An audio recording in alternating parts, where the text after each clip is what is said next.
Bora, começando com a reforma administrativa que finalmente foi entregue ao Congresso Nacional e hoje a gente já conhece um pouco melhor a proposta que é defendida pelo Poder Executivo e que é bom a gente lembrar que pode ser alterada pelo Poder Legislativo.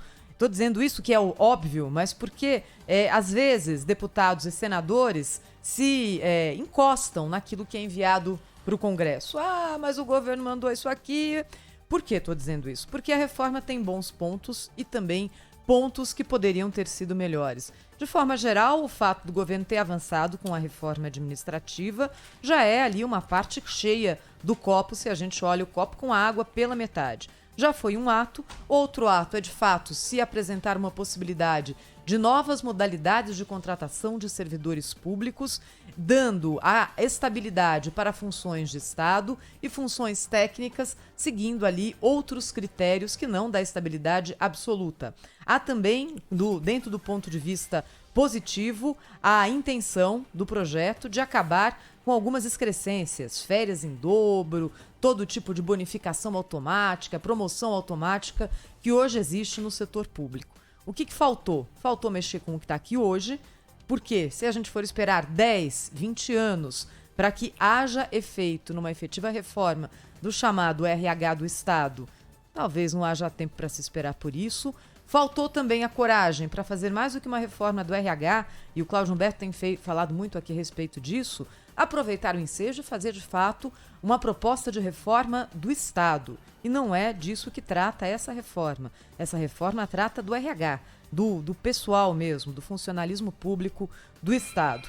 E faltou também se indicar já mais claramente qual vai ser a intenção do governo federal quando sairmos ali da platitude, da emenda constitucional e passarmos para o que de fato determina a mudança, que são as leis complementares, os projetos de lei comum. Muita coisa vai ser feita dessa forma. Então, da intenção à realização, há um caminho longo e às vezes árduo e também tortuoso. O que você achou do projeto enviado ontem ao Congresso Nacional, Cláudio Humberto? Achei muito fraco, achei modestíssimo. Como você classificou muito bem, é uma reforma do RH, quando a gente precisa de reforma do Estado brasileiro. A gente precisa de um Estado substancialmente menor, né? E é uma reforma em relação à qual não há opositores, né?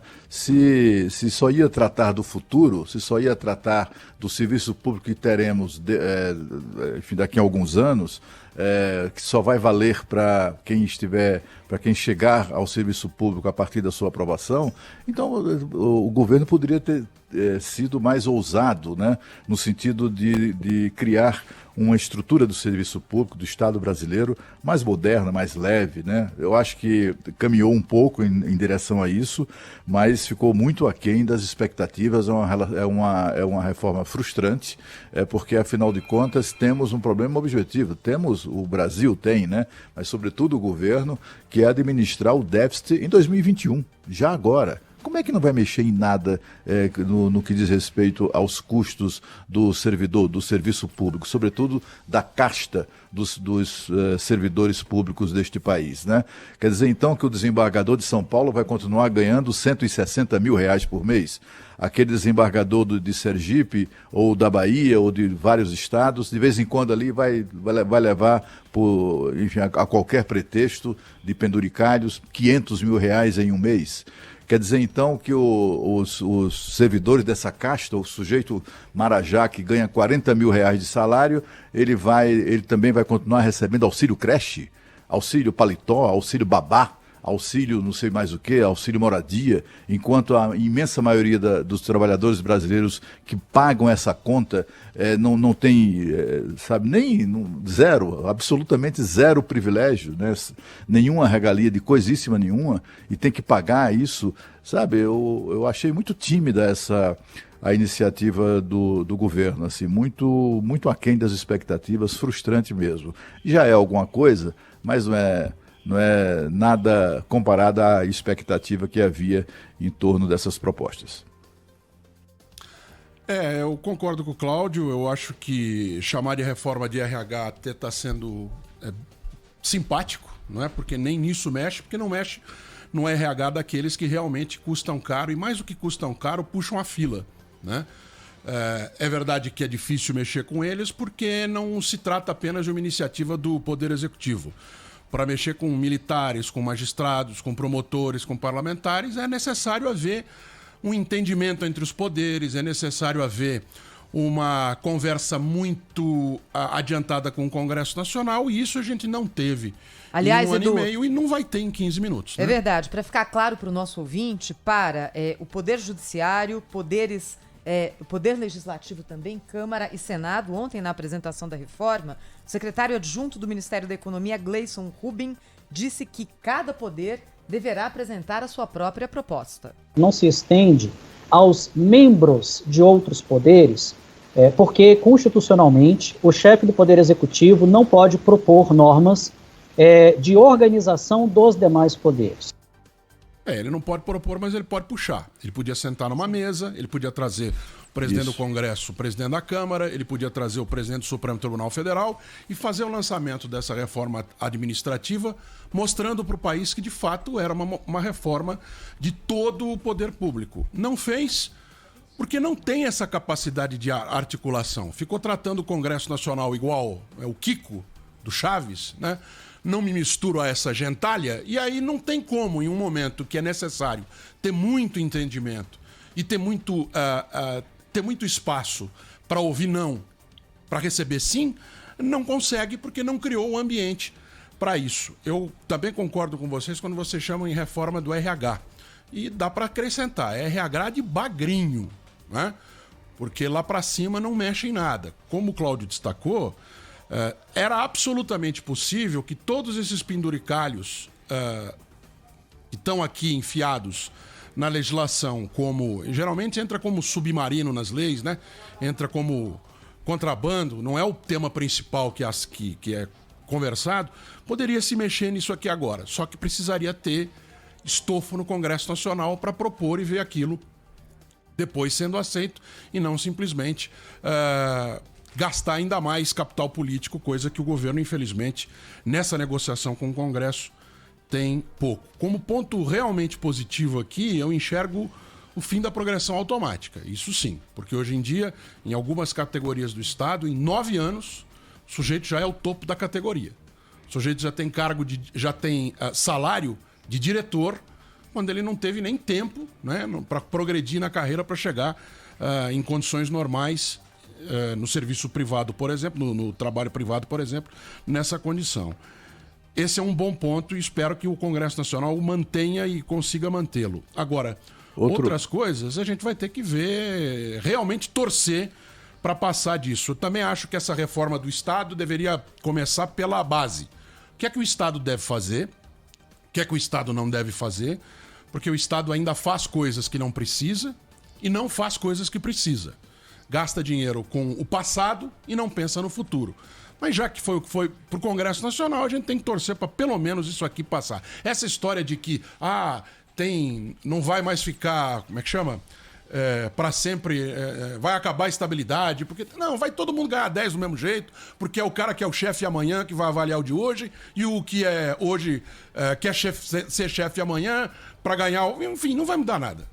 Não vamos nos iludir que agora, porque está na lei, isso vai acontecer, porque não vai, o espírito de corpo que prevalece hoje não tem um indicativo nenhum de que não vá prevalecer amanhã. É verdade, até porque já aconteceram várias tentativas, não é? Cláudio, Eduardo, da avaliação do desempenho no serviço público. Essa coisa de que não é possível o desligamento é muito difícil, mas ele é possível.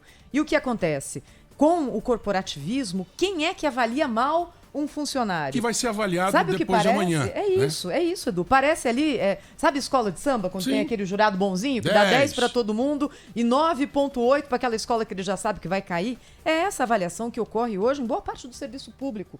Há avaliação, mas é uma avaliação ali para inglês ver, né, Cláudio?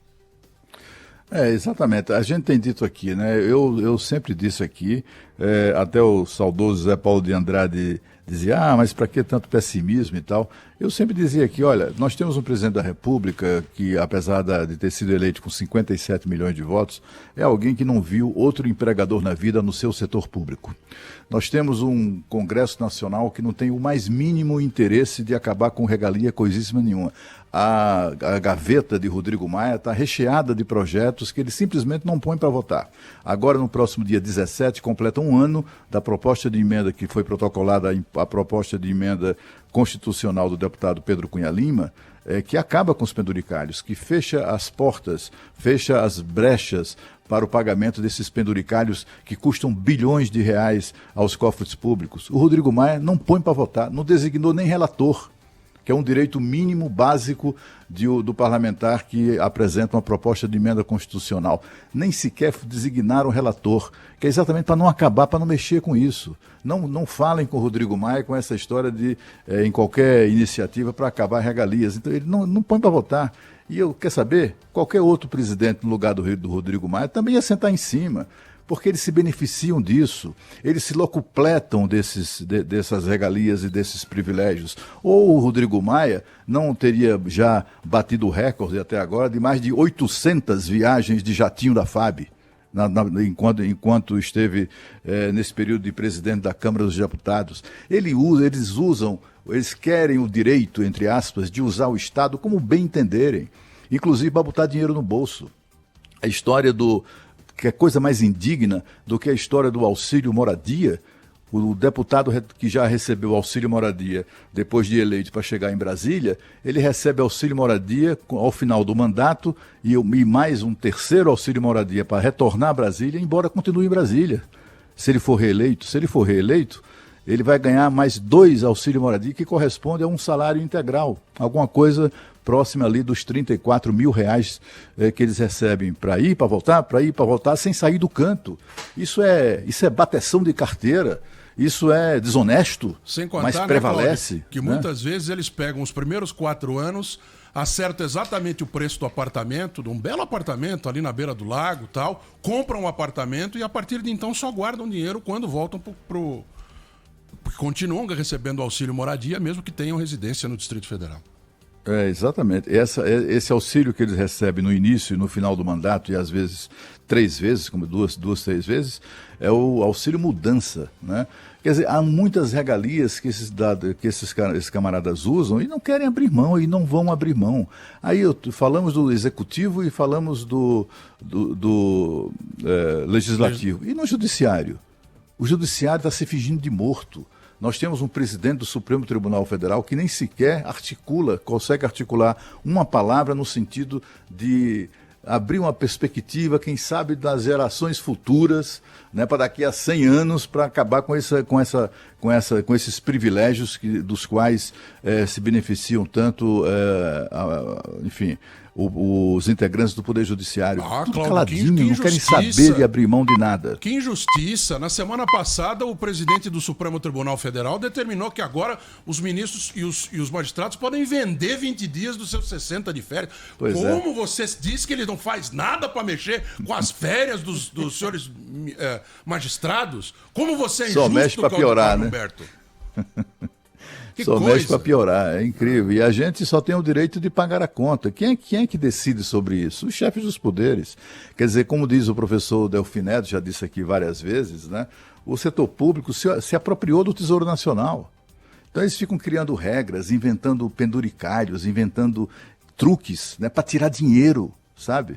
Qual é a diferença desse tipo de gente, né, do ladrão que se vendeu ao Odebrecht?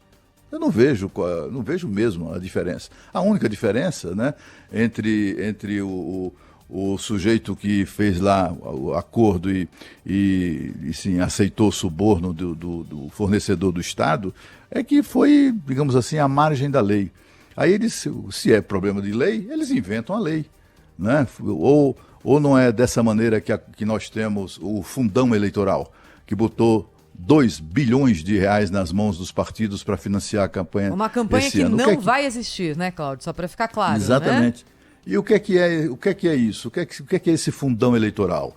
É o dinheiro que eles tomavam das empreiteiras, dos fornecedores do governo. Aí eles começaram a ficar com medo de ter Polícia Federal na porta. Se esse é o problema, vamos criar uma lei que nos dê a gazua. Ou que nos dê a gazua, se for questão de hábito, né? Nos dê a chave do cofre. Então eles inventaram uma lei que nos obriga a entregar para eles aqueles 2 bilhões que eles conseguiriam com as Odebrecht da vida, o Tesouro Nacional vai dar legalmente.